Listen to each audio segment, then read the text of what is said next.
Hello there. I'm your imaginary friend, and I have a poem for you today by Clark Ashton Smith. This is called The Hashish-Eater, or The Apocalypse of Evil. And as always, try to bear in mind that sometimes an author will include things in their work that at the time they wrote it seemed fine, but it's not always fine. Let's get into it. Bow down! I am the emperor of dreams. I crown me with the million-colored sun of secret worlds incredible, and take their trailing skies for vestment when I soar, throned on the mounting zenith, and illume the spaceward-flown horizon infinite. Like rampant monsters roaring for their glut, the fiery crested oceans rise and rise by jealous moons maleficently urged to follow me forever. Mountains horned with peaks of sharpest adamant and mawed with sulphur-lit volcanoes lava-langed usurp the skies with thunder, but in vain, and continents of serpent-shapen trees with slimy trunks that lengthen league by league pursue my flight through ages, spurned to fire by that supreme ascendance. Sorcerers and evil kings, predominantly armed with scrolls of fulvous dragon skin, whereon are worm-like runes of ever-twisting flame, would stay me, and the sirens of the stars, with foam-like songs from silver fragrance wrought, would lure me to their crystal reefs, and moons where viper-eyed senescent devils dwell, with antic gnomes abominably wise, heave up their icy horns across my way. But naught deters me from the goal ordained by suns and eons in immortal wars, and sung by moons and motes. The goal whose name is all the secret of forgotten glyphs, by sinful gods in torrid rubies writ for ending of a brazen book. The goal whereat my soaring ecstasy may stand in amplest heavens multiplied to hold my hordes of thunder-vested avatars and Promethean armies of my thought that brandish clasped levens.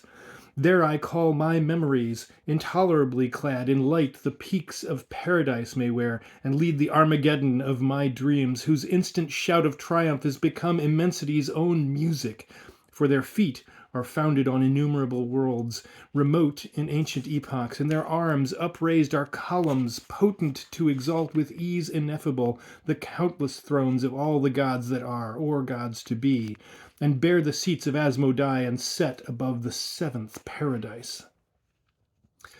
Supreme, inculminant, omniscient, manifold, and served by senses multitudinous, far posted on the shifting walls of time, with eyes that roam the star-unwinnowed fields of utter night and chaos, I convoke the babble of their visions, and attend at once their myriad witness. I behold in Ombos, where the fallen Titans dwell, with mountain-builded walls, and gulfs for moat, the secret cleft that cunning dwarves have dug beneath an Alp-like buttress, and I list too late the clang of adamantine gongs dinned by their drowsy guardians, whose feet have felt the wasp-like sting of little knives imbrued with slobber of the basilisk, or the pale juice of the wounded upas. In some red Antarian garden world I see the sacred flower with lips of purple flesh and silver-lashed, vermilion-lidded eyes of torpid azure, whom his furtive priests at moonless eve in terror seek to slay with bubbling grails of sacrificial blood that hide a hueless poison. And I read upon the tongue of a forgotten sphinx the annulling word a spiteful demon wrote in gall of slain chimeras. And I know what pentacles the lunar wizards use, that once allured the gulf-returning rock with 10 great wings of furled storm to pause mid-most an alabaster mount. And there, with boulder-weighted webs of dragon's gut uplift by cranes a captive giant built,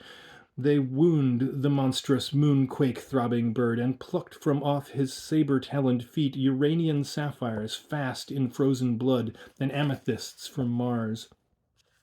I leaned to read with slant-lipped mages in an evil star the monstrous archives of a war that ran through wasted eons, and the prophecy of wars renewed, which shall commemorate some enmity of wyvern-headed kings even to the brink of time.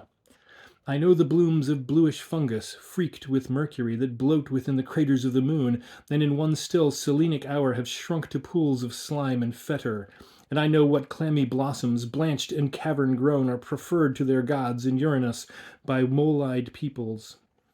and the livid seed of some black fruit a king in Saturn ate, which cast upon his tinkling palace floor, took root between the burnished flags, and now hath mounted and become a hellish tree, whose lithe and hairy branches, lined with mouths, net like 100 ropes his lurching throne, and strain at starting pillars.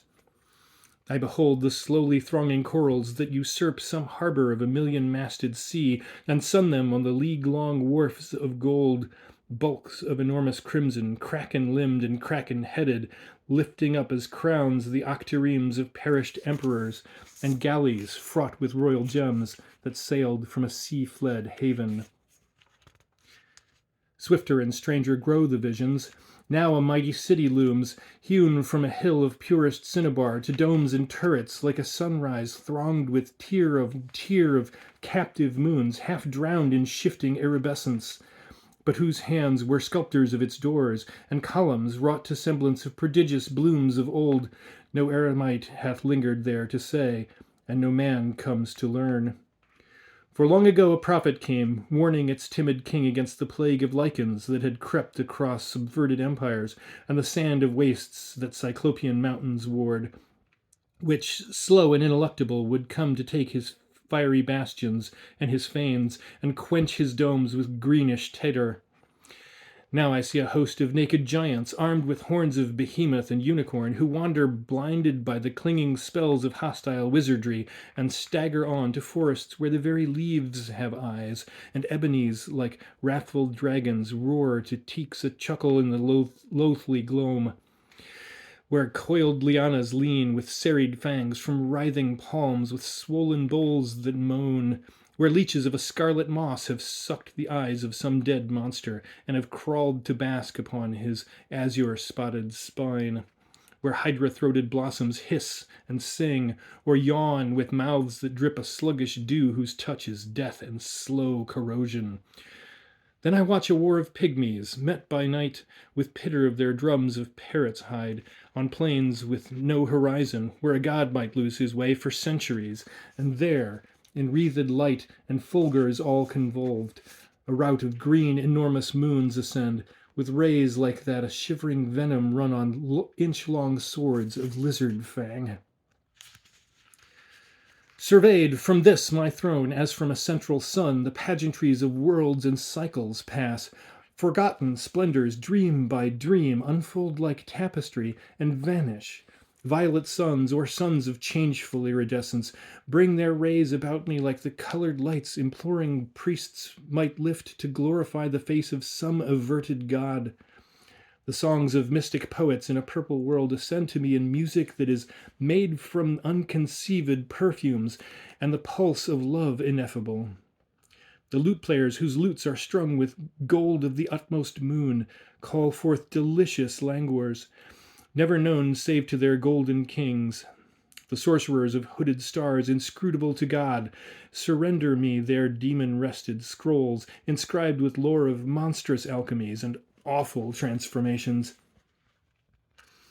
If I will, I am at once the vision and the seer, and mingle with my ever-streaming pomps, and still abide their suzerain. I am the neophyte who serves a nameless god, within whose fane the fanes of Hecatompylus were arcs the tyrant worshippers might bear,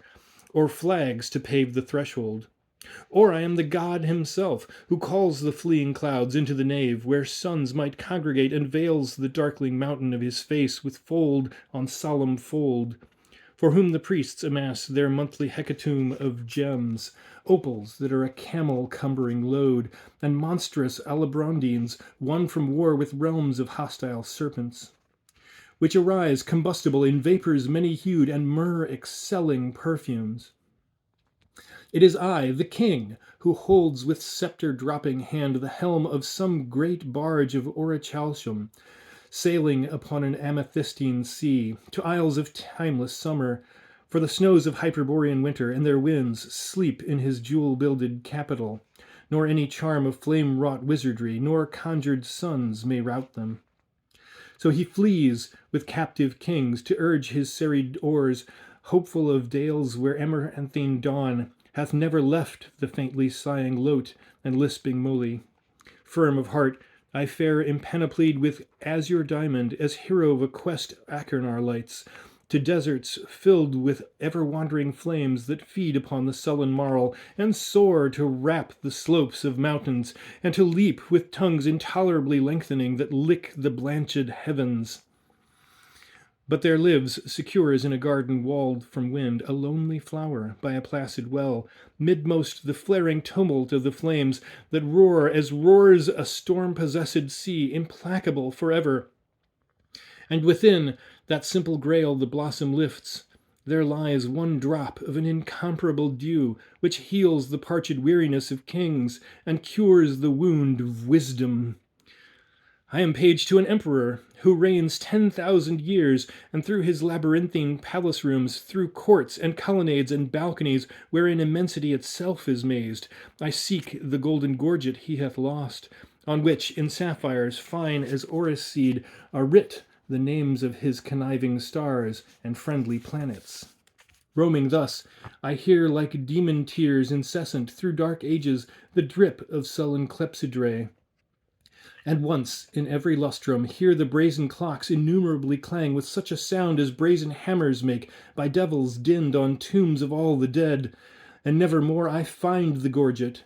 but at length I find a sealed room, whose nameless prisoner moans with a nameless torture, and would turn to hell's red rack as to a lilied couch from that whereon they stretched him.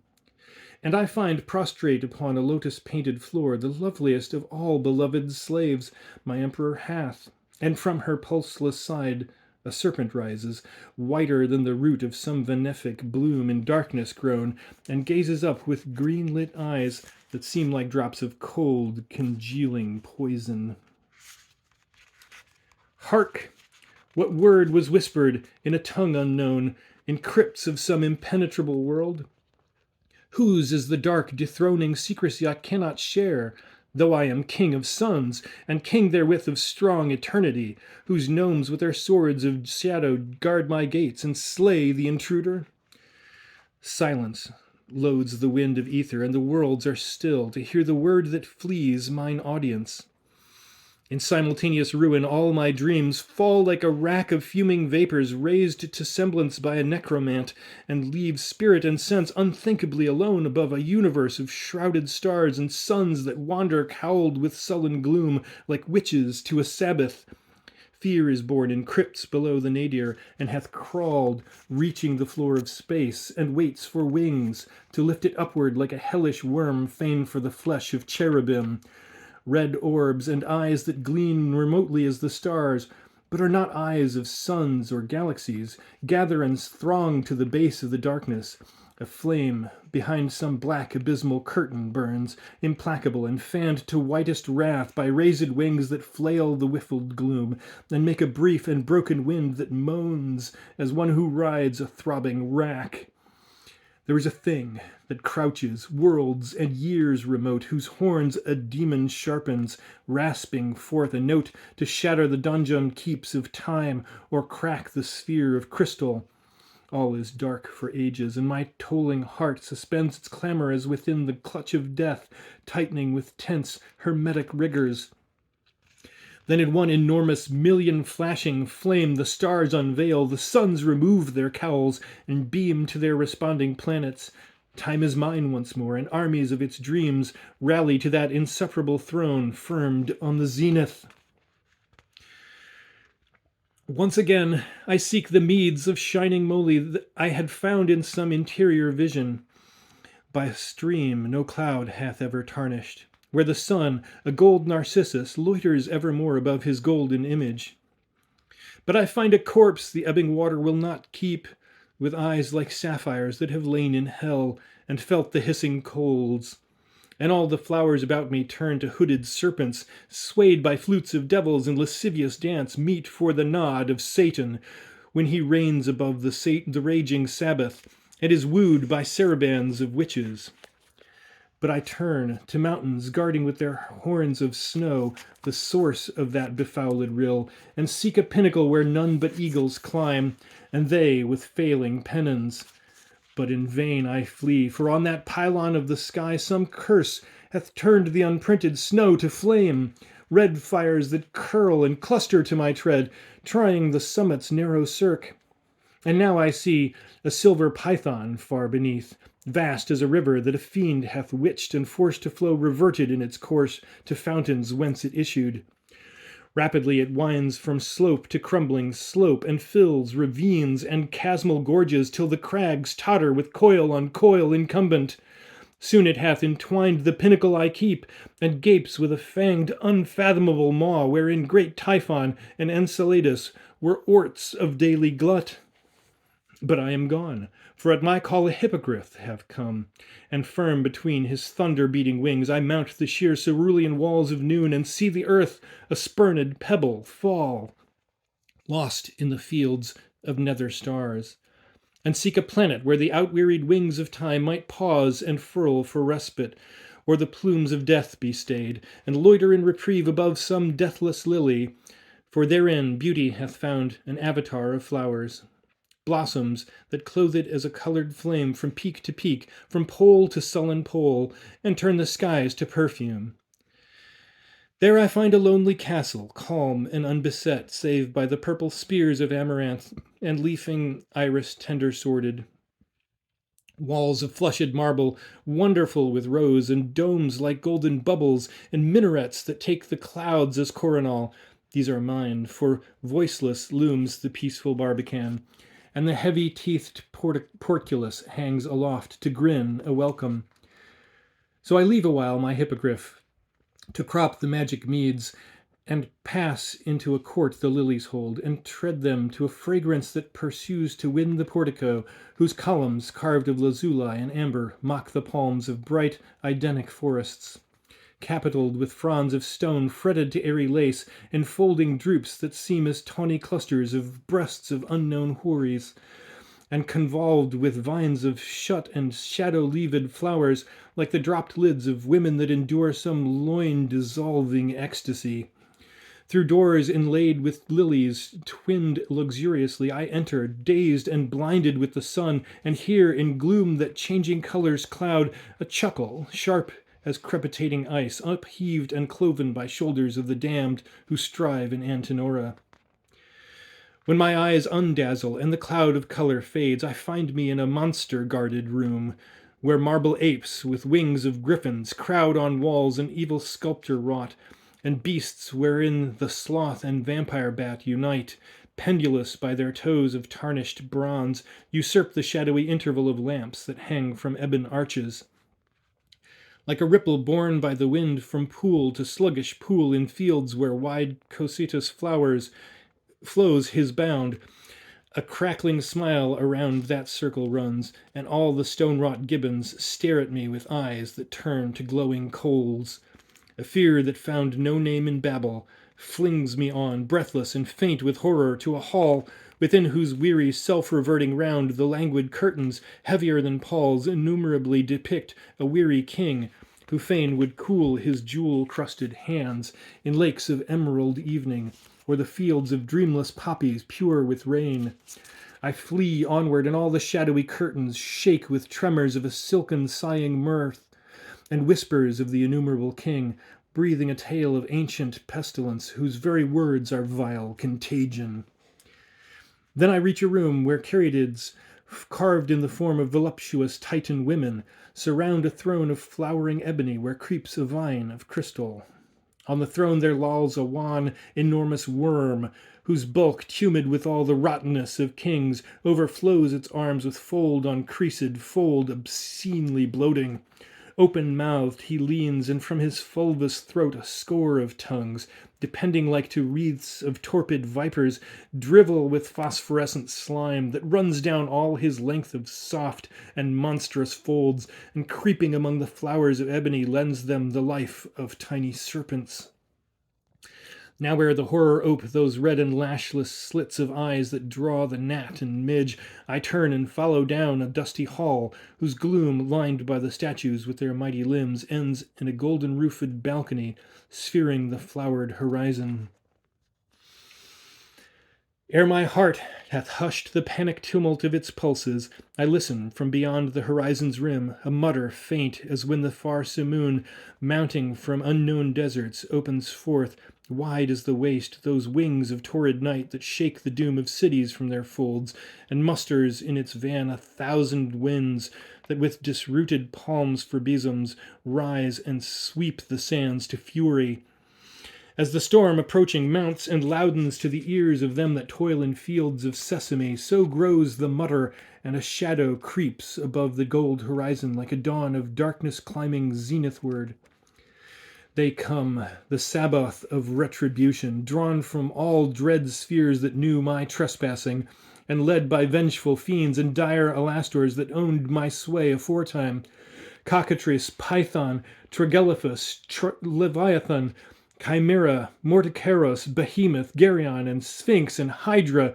on my ken arise as might some afreet-builded city, consummate in the lifting of a lash, with thunderous domes and sounding obelisks, and towers of night and fire alternate.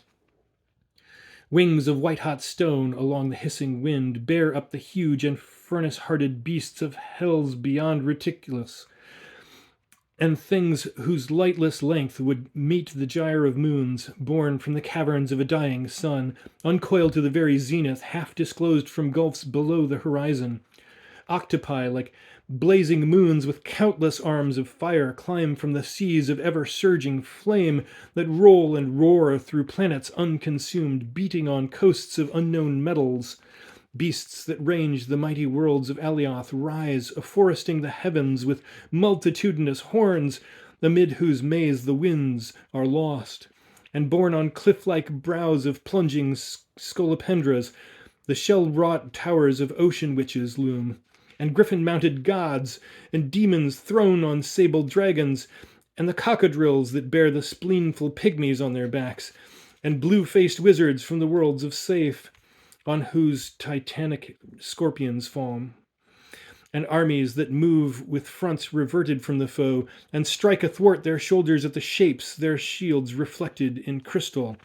and Idola fashioned within unfathomable caves by hands of eyeless peoples, and the blind worm-shapen monsters of a sunless world, with krakens from the ultimate abyss, and demogorgons of the utter dark, arising, shout with dire multitudinous clamours, and threatening me with dooms ineffable, in words whereat the heavens leap to flame, advance upon the enchanted palace, falling for league on league before, their shadows blight and eat like fire the amaranthine meads, leaving an ashen desert.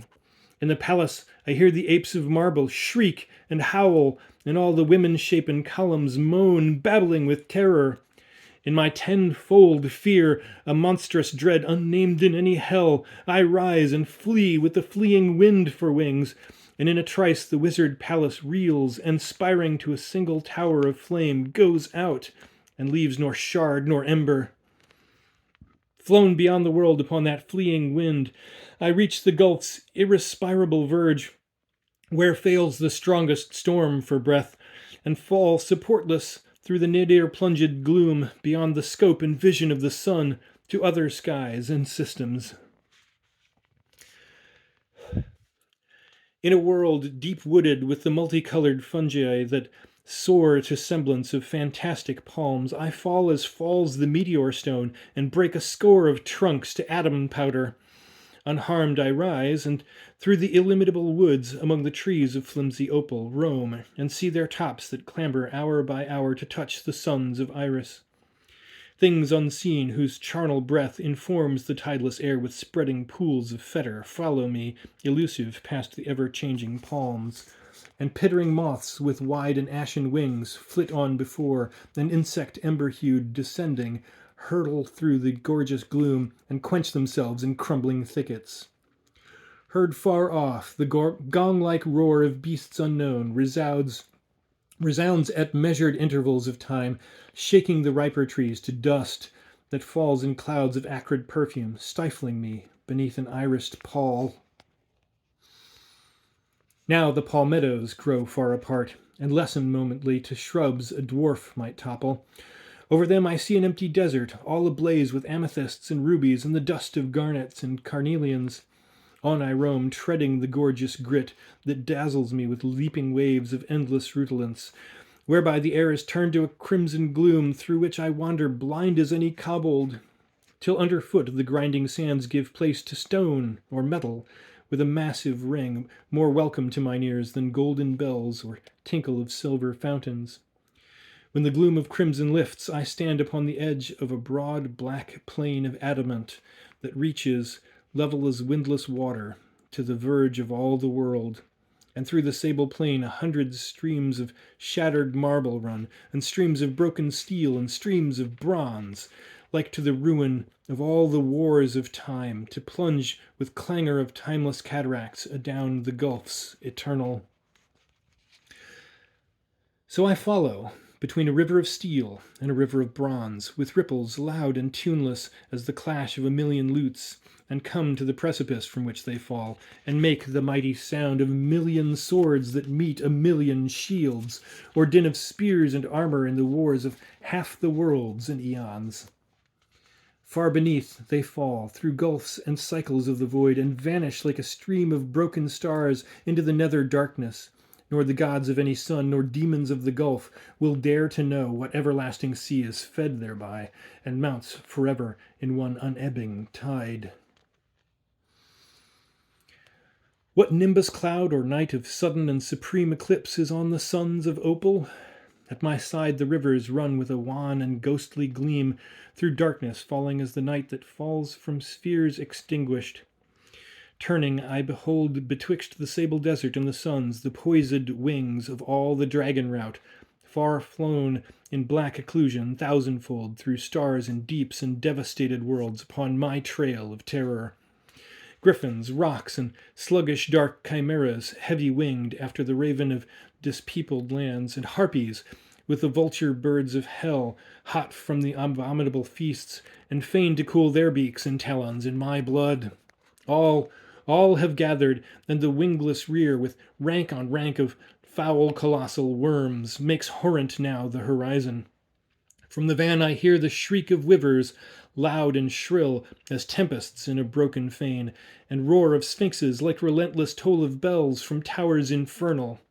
Cloud on hellish cloud they arch the zenith, and a dreadful wind falls from them like the wind before the storm. And in the wind my riven garment streams and flutters in the face of all the void, even as flows a flapping spirit, lost on the pit's undying tempest. Louder grows the thunder of the streams of stone and bronze, redoubled with the roar of torrent wings inseparably mingled. Scarce I keep my footing in the gulfward winds of fear, and mighty thunders beating to the void in sea-like waves incessant, and would flee with them, and prove the nadir-founded night where fall the streams of ruin. But when I reach the verge, and seek through sun-defeating gloom to measure with my gaze the dread descent, I see a tiny star within the depths, a light that stays me while the wings of doom convene their thickening thousands. For the star increases, taking to its hueless orb with all the speed of horror-changed dreams, the light as of a million moons, and floating up through gulfs and glooms eclipsed, it grows and grows, a huge white eyeless face that fills the void and fills the universe, and bloats against the limits of the world with lips of flame that open